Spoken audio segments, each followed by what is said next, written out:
जा रहे हैं। मुझे उम्मीद है आप सभी को ये सीरीज बहुत ज्यादा पसंद आएगी। तो चलिए बिना और ज्यादा टाइम जाया किए अपनी इस अमेजिंग वीडियो को स्टार्ट करते हैं। तो एपिसोड की शुरुआत में हमें ब्लड इविल सेट के बैटल अरीना का सीन दिखाया जाता है, जहाँ पे ब्लड इविल सेट का एंट्रेंस एग्जाम चल रहा था, जिसके चलते हम देखते हैं कि वहाँ पे काफी सारे डिसेबल्स आपस में फाइट कर रहे थे, क्योंकि जो भी डिसेबल इस कॉम्पिटिशन को जीतेगा उसे ब्लड इविल सेट को ज्वाइन करने का मौका मिलेगा। इसलिए वो सभी डिसेबल्स वहाँ पे अपना पूरा दम लगाते हुए एक दूसरे के साथ फाइट करते हुए एक दूसरे को कड़ी टक्कर दे रहे थे। और इसी बीच हमें वहाँ पे चेंग हाउ नाम का एक डिसेबल दिखाया जाता है, जो कि वहाँ पे बाकी सभी डिसेबल से काफी ज्यादा पावरफुल दिखाई दे रहा था, क्योंकि उसने अपनी पावर्स का यूज करते हुए वहाँ पे सिर्फ थोड़ी ही देर में अपने ओपोनेंट्स को वहाँ पे बहुत ही बुरी तरह से मारते हुए उन्हें हरा दिया था। ये देखकर वहाँ पे मौजूद कुछ और डिसेबल्स भी चेंग हाउ के ऊपर हमला करने के लिए आगे बढ़ते हैं, लेकिन चेंग हाउ तो वहाँ पे अपने एक पंच के साथ उन सभी डिसेबल्स को हराता जा रहा था, जो देखकर वहाँ पे खड़े हुए चेंग हाउ के दोनों साथी भी काफी ज्यादा खुश दिखाई दे रहे थे। और उसी के साथ साथ वो दोनों वहाँ पे चेंग हाउ को चेयर करते हुए उसका हौसला बढ़ा रहे थे। वहीं देखते ही देखते चेंग हाउ बैटल अरीना के अंदर मौजूद सभी डिसेबल्स को वहाँ पे हरा देता है, लेकिन उन सभी डिसेबल्स को हराने के बावजूद भी चेंग हाउ वहाँ पे नहीं रुक रहा था, जो देखकर उसे ब्लड इविल सेट का ही एक मास्टर रोकते हुए कहता है कि अब बस करो, ये कंपटीशन खत्म हो चुका है और ये कंपटीशन जीत कर तुमने साबित कर दिया है कि तुम वाकई हमारे ब्लड इविल सेट के अगले सक्सेसर बनने के लायक हो। उस मास्टर की ये बात सुनकर चेंग हाउ भी वहाँ पे काफी ज्यादा खुश हो जाता है और वो उस मास्टर को ग्रीट करते हुए कहता है, मास्टर आप फिक्र ना करें, मैं आपसे वादा करता हूँ कि मैं आपकी सारी उम्मीदों पे खरा उतरते हुए अपने इस ब्लड इविल सेट को एक अलग बुलंदी के ऊपर ले जाऊंगा। तभी चेंग हाउ के दोनों दोस्त भी वहाँ पे उसके पास आते हैं और वो लड़का जिसका नाम ही टियान था, वो हर अच्छे बुरे वक्त में चेंग हाउ का साथ दिया करता था। इवन ये कहना भी गलत नहीं होगा कि चेंग हाउ आज जिस भी मुकाम पे है वो सिर्फ और सिर्फ ही टियान की वजह से ही है, क्योंकि ही टियान अपनी कल्टीवेशन के ऊपर ध्यान न देते हुए अपने कल्टीवेशन रिसोर्सेज भी चेंग हाउ को दे दिया करता था, क्योंकि वो अपने दिल से चेंग हाउ को एक सच्चा दोस्त मानता था। लेकिन उस बेचारे को क्या पता था कि उसका ये दोस्त ही जिसके लिए उसने इतनी सारी कुर्बानियां दी है वो ही गद्दार निकलने वाला है। खैर ही टियान अपनी फैंसी के साथ मिलकर चेंग हाउ को कांग्रेट्स करते हुए कहता है, तुमने वाकई आज हम तीनों का सपना सच कर दिखाया है। और ये कहकर ही टियान उससे कहता है कि आज तक हम तीनों जहाँ भी गए हैं साथ मिलकर गए हैं, इसलिए मैं चाहता हूँ कि तुम हम दोनों को भी अपने साथ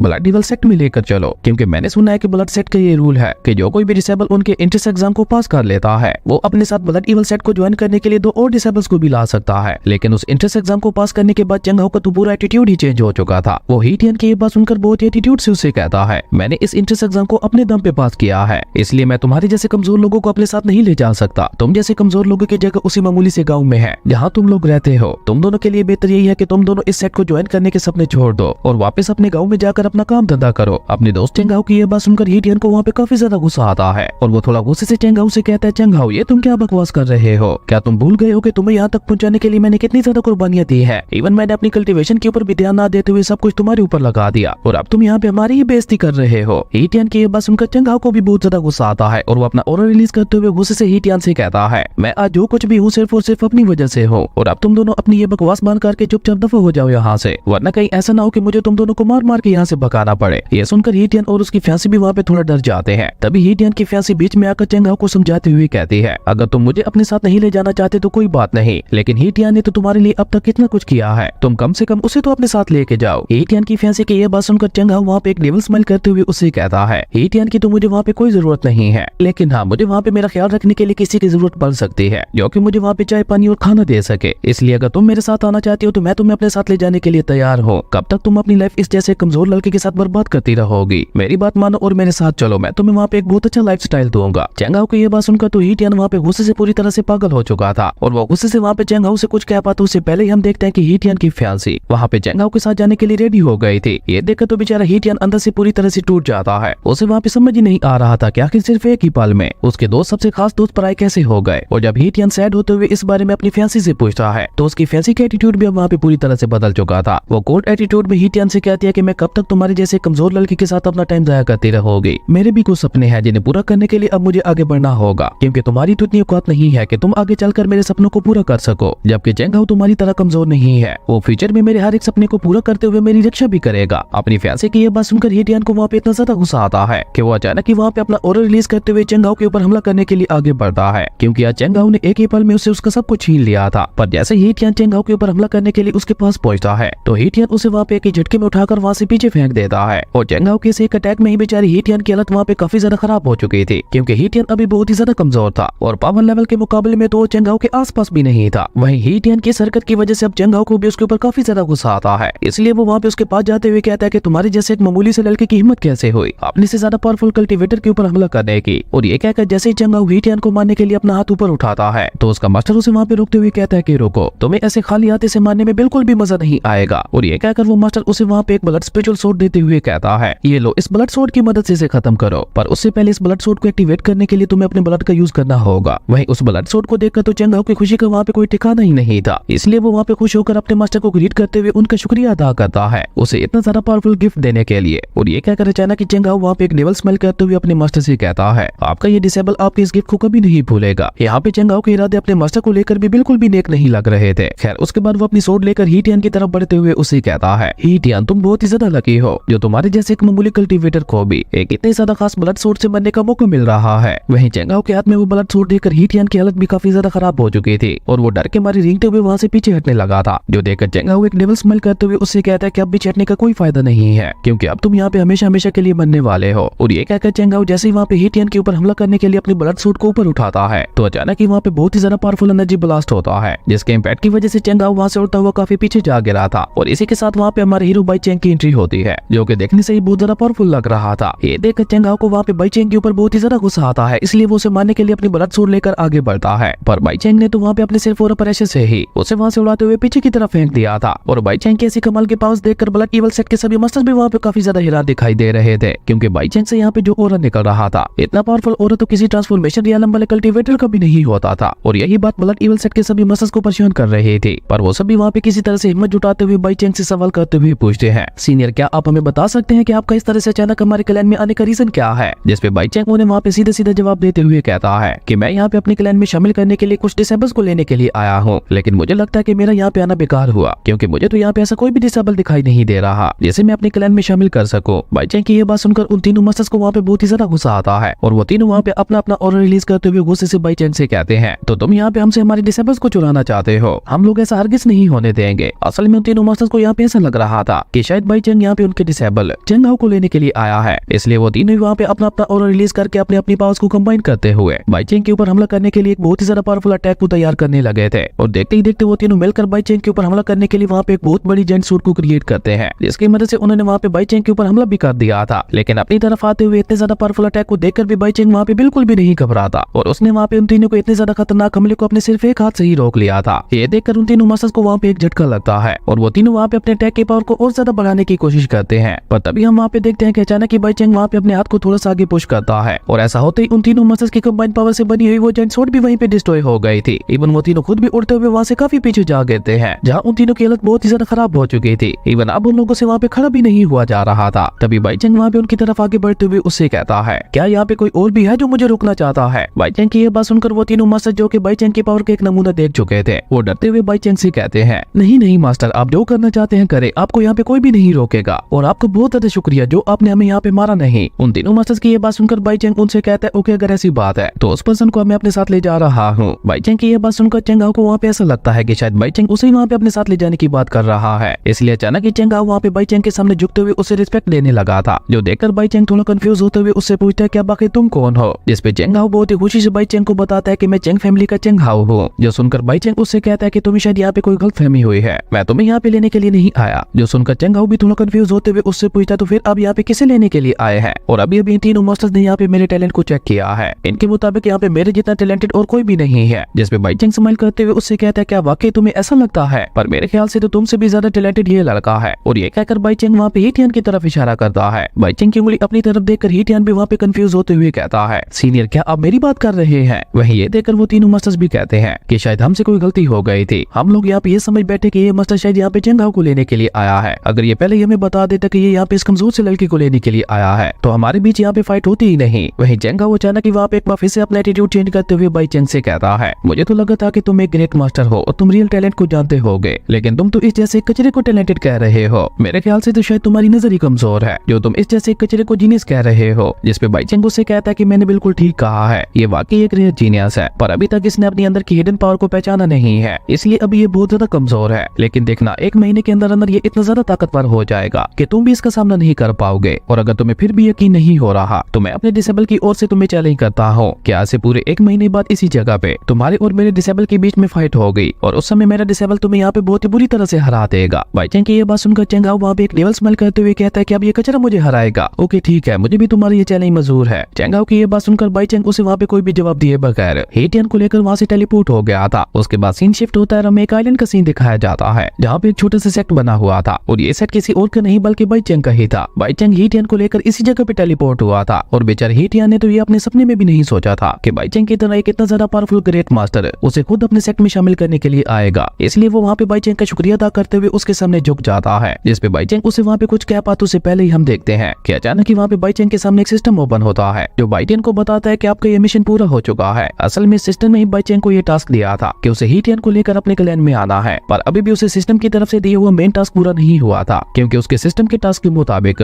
उसे कुछ पावरफुल डिसेबल्स को इकट्ठा करते हुए एक बहुत ही ज्यादा पावरफुल सेट बनाना था। और अगर बाई चेंग ऐसा करने में कामयाब हो जाता तो वो सिस्टम बाई चेंग को दोबारा उसके रियल वर्ल्ड में भेज देता, क्योंकि असल में बाई चेंग इस फैंटेसी वर्ल्ड का कल्टीवेटर नहीं था, वो तो कहीं और से ही टेलीपोर्ट होते हुए अचानक यहाँ पे पहुंच चुका था। और यहाँ पहुंचते ही न जाने कैसे उसके पास ये सिस्टम भी आ गया था, जिसने बाई चेंग के सामने ये शर्त रखी थी कि अगर वो उसके लिए एक पावरफुल सेट को तैयार कर देता है तो वो सिस्टम बाई चेंग को वापस उसके रियल वर्ल्ड में भेज देगा। और हाँ, जो अभी ब्लड इविल सेट के बैटल अरीना में बाई चेंग ने अपनी अमेजिंग पावर्स दिखाई थी, वो भी उसे वहाँ पे उसके सिस्टम ने ही दी थी, ताकि बाई चेंग यहाँ पे अपने उस पहले टास्क को पूरा कर सके। और पहला मैं यहाँ पे इसलिए बोल रहा हूँ क्योंकि सिस्टम की तरफ से दी हुआ ये पहला ऐसा टास्क था जिसे बाई चेंग ने सक्सेसफुली पूरा कर दिखाया, वरना आज से पहले उसी सिस्टम ने जितने भी टास्क दिए थे वो उन सभी में फेल होते हुए आ रहा था। खैर, उसके बाद बाई चेंग का सिस्टम उसे ही टियान की कल्टीवेशन के बारे में बताकर वहाँ से गायब हो जाता है कि कैसे उसे ही टियान के अंदर छुपी हुई पावर्स को एक्टिवेट करना है। वहीं दूसरी तरफ हम ही टियान को देखते हैं जो कि अभी भी वहाँ पे बाई चेंग के सामने झुका हुआ था, और क्योंकि ही टियान खुद को बहुत ही ज्यादा कमजोर समझता था इसलिए वो पहले ही वहाँ पे बाई चेंग से माफी मांगते हुए कहता है, मास्टर हो सकता है मैं आपकी उम्मीदों पे खरा ना उतर पाऊं, लेकिन मैं आपसे वादा करता हूँ कि मैं बहुत ज्यादा हार्ड प्रैक्टिस करूंगा और कभी भी आपको निराश होने का मौका नहीं दूंगा। जिसपे बाई चेंग उसे वहाँ पे कोई भी जवाब नहीं देता और वो वहाँ पे सिस्टम की दी हुई पावर्स की मदद से ही टियान के कंधे के ऊपर हाथ रखते हुए उसके अंदर छुपी हुई उसकी ट्रू पावर्स को जगाने लगता है। और ये काम भी बाई चेंग को उसके सिस्टम में ही करने के लिए बोला था। और जैसे ही बाई चेंग वहाँ पे अपनी पावर्स का यूज करते हुए ही टियान की पावर्स को एक्टिवेट करता है तो हम देखते हैं कि अचानक ही टियान की बॉडी से वहाँ पे बहुत ही ज्यादा पावरफुल ऑरा निकलने लगा था। इवन देखते ही देखते वहाँ पे ही टियान की बॉडी के पीछे उसकी ड्रैगन स्पिरिट भी अपीयर हो गई थी और उसका वो स्पिरिचुअल ड्रैगन देखने से बहुत ही ज्यादा खतरनाक और पावरफुल लग रहा था। ये सब देखकर तो बेचारे ही टियान को वहाँ पे खुद ही अपनी आंखों पे यकीन नहीं होता और वो चौंकते हुए कहता है कि आखिर मेरे अंदर इतनी ज्यादा पावर्स कहाँ से आ गई और मैंने यहाँ पे स्पिरिचुअल ड्रैगन को कैसे समन कर लिया। और ये कहते कहते ही टियान को वहाँ पे कुछ याद आता है कि थोड़ी देर पहले उसके मास्टर बाई चेंग ने यहाँ पे उसके कंधे के ऊपर हाथ रखा था और ये सब मेरे साथ शायद उसी वजह से हो रहा है। मुझे लगता है शायद मास्टर ने अपनी थोड़ी सी पावर्स मेरे अंदर भी डाल दी है और शायद इसी वजह से मैं यहाँ पे खुद को इतना ज्यादा ताकतवर महसूस कर रहा हूँ, क्योंकि मास्टर की पावर्स के बगैर तो मेरे लिए एक स्पिरिचुअल ड्रैगन को समन कर पाना तो इम्पॉसिबल था। और ये कहकर वो वहाँ पे अपने मास्टर की तारीफ करते हुए कहता है कि मेरे मास्टर वाकई बहुत ज्यादा कमाल के हैं और उन जैसा पावरफुल पर्सन आज तक मैंने अपनी लाइफ में कभी नहीं देखा। और ये कहकर ही टियान ने वहाँ पे एक बार फिर से बाई चेंग के सामने झुकते हुए उसे अपने दिल से अपना मास्टर मान लिया था, जो देखकर बाई चेंग की सिस्टम वहाँ पे उसके सामने ओपन होते हुए कहती है, कांग्रेचुलेशन, तुम्हें तुम्हारा पहला डिसेबल मिल चुका है और आगे चलकर तुम्हारी ये डिसेबल तुम्हारे बहुत ज्यादा काम आने वाला है। इवन आगे चलकर ये तुम्हारे साथ इतना ज्यादा वफादार होने वाला है कि अगर कभी जरूरत पड़ी तो ये तुम्हारे लिए अपनी जान भी दे देगा। और क्योंकि तुम्हारा पहला डिसेबल ही इतना ज्यादा अच्छा निकला है तो इसलिए मैं तुम्हें एक गॉड लेवल की टेक्निक दे रही हूँ जिसका यूज करते हुए तुम भी कल्टीवेट करके अपनी कल्टीवेशन पावर को बढ़ा सकते हो। अपनी सिस्टम की ये बात सुनकर बाई चेंग भी वहाँ पे काफी ज्यादा खुश हो गया था, क्योंकि कल्टीवेटर बनाना उसका सपना था जो कि अब उस गॉड लेवल की टेक्निक की वजह से पूरा होने वाला था। पर जैसे ही बाई चेंग उस बुक को खोलकर समझने की कोशिश करता है तो उसे उस बुक के अंदर लिखा हुआ कुछ भी समझ नहीं आ रहा था, क्योंकि उस बुक में वो God level technique ancient language में लिखी हुई थी, जो देखकर बाई चेंग गुस्से से अपने मन में कहता है कि ये बुक तो बहुत ही ज्यादा बेकार है, क्योंकि मुझे तो इसमें लिखा हुआ कुछ भी समझ नहीं आ रहा और मुझे तो लगता है कि इसके पीछे भी सिस्टम की ही चाल होगी ताकि मैं कल्टीवेट करते हुए कहीं खुद पावरफुल ना हो जाऊं। इसी डर से इसने मुझे ये अजीब सी लैंग्वेज वाली बुक दी है, जबकि ये अच्छी तरह से जानती थी कि मुझे इस वर्ड की लैंग्वेज नहीं आती। खैर, अब बाई चेंग के पास वहाँ पे उस बुक को ही टियान को देने के अलावा और कोई रास्ता नहीं था, इसलिए वो वहाँ पे अपनी गॉड लेवल टेक्निक ही टियान को दे देता है और बिल्कुल एक मास्टर की तरह उसे इंस्ट्रक्शंस देते हुए कहता है, इस बुक में लिखी हुई टेक्निक को कल्टीवेट करने की कोशिश करो और जितना जल्दी हो सके इसे मास्टर करने की कोशिश करो। वहीं बेचारे ही टियान को तो अपनी आंखों पे यकीन ही नहीं हो रहा था कि उसके मास्टर उसे आते साथ ही एक इतनी ज्यादा पावरफुल और खास टेक्निक दे रहे हैं, क्योंकि ऐसी पावरफुल टेक्निक तो चेंग हाओ के पास भी नहीं थी। इसलिए वो खुशी और हैरानगी के मारे बाई चेंग से सवाल करते हुए पूछता है, मास्टर क्या आप वाकई इतनी ज्यादा पावरफुल टेक्निक मुझे दे रहे हैं? जिसपे बाई चेंग सिर्फ हाँ में अपना सर हिलाता है और ये देखकर ही बेचारे ही टियान की खुशी का कोई ठिकाना ही नहीं था। लेकिन तभी अचानक ही वो सीरियस होते हुए बाई चेंग से कहता है, मास्टर आपने मेरे ऊपर भरोसा करके मुझे कितनी ज्यादा पावरफुल टेक्निक दी है, इसलिए मैं भी आपसे वादा करता हूँ मैं जल्द से जल्द इस टेक्निक को पूरी तरह से मास्टर कर लूंगा ताकि आपको मेरे ऊपर प्राउड हो सके। और ये कहकर ही टियान वहाँ पे बाई चेंग से सवाल करते हुए पूछता है, मास्टर आखिर हमारा सेट कहाँ है जहाँ पे हम रहने वाले हैं? ही टियान की ये बात सुनकर बाई चेंग उसे वहाँ पे एक छोटे से घर की तरफ इशारा करता है, जिसे देखकर तो ही टियान को भी वहाँ पे एक झटका लगता है और वो हैरानगी से अपने मन में कहता है, क्या ये एक छोटा सा घर हमारा सेट है? इससे बड़ा तो हमारा गाँव वाला घर था। पर अचानक ही वो अपना माइंड चेंज करते हुए कहता है, नहीं कोई बात नहीं, ये जगह भी काफी ज्यादा अच्छी है। और ये कहकर वो एक्साइटेड होते हुए अपने मास्टर से कहता है, मास्टर भले अभी ये जगह बहुत ज्यादा छोटी है, लेकिन मैं आपसे प्रॉमिस करता हूँ कि हमारा ये सेट एक दिन इस वर्ल्ड का सबसे पावरफुल सेट बनेगा और अपने सेट का नाम रोशन करने के लिए सबसे पहले मुझे खुद को पावरफुल बनाना होगा और उसकी शुरुआत मैं आपकी दी हुई इसी गोल्ड लेवल की टेक्निक से करूंगा। और ये कहकर ही टियान वहाँ पे उस बुक को खोलते हुए उस गोल्ड लेवल टेक्निक को समझने की कोशिश करने लगा था और देखते ही देखते वहाँ पे सिर्फ थोड़ी देर में वो उस टेक्निक को पूरी तरह से समझ जाता है। और जब ही टियान ये बात अपने मास्टर को बताता है और वो शौक होते हुए अपने मन में कहता है क्या इसने इतनी जल्दी इस टेक्निक को समझ लिया। और ये सोचकर वो वहाँ पे हिटियन की तारीफ करते हुए उससे कहता है बहुत अच्छे, तो बताओ मुझे इस टेक्निक का कल्टीवेशन मेथड क्या है। जिसपे हिटियन भी जल्दी से अपने मास्टर को उस टेक्निक का कल्टीवेशन मेथड समझा देता है। और जैसे ही बाई चेंग को उस टेक्निक का कल्टीवेशन मेथड समझ आता है तो वो जल्दी से वहाँ से भागते हुए कमरे के अंदर आ गया था और हिटियन के बताए हुए कल्टीवेशन मेथड के मुताबिक